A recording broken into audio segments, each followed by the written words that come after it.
হ্যাঁ সাহেব, এইসব আমি করেছি। ওই লোকটা আমাকে অনেক টাকা দিয়েছিল সাহেব, আমাকে ক্ষমা করে দাও।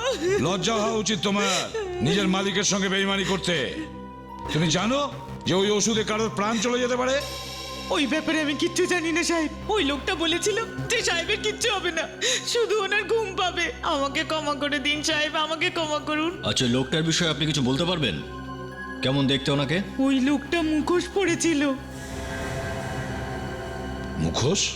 কিরকম মুখোশ? খুব ভয়ঙ্কর মুখোশ ছিল সাহেব। ওর মাথার অর্ধেকটা চুল ছিল না, খুব বড় নাক ছিল সাহেব, আর বুড়ো দুটো খুব মোটা ছিল। খুব ভয়ঙ্কর মুখোশ ছিল সাহেব। ওর ওর মুখোশটা একটা বুড়োর মতো ছিল সাহেব। এমন মুখোশ তো আমরা অভিনব নাটকে দেখেছি। ওই নাটকের দলে কেউ পড়েছিল ওই মুখোশ?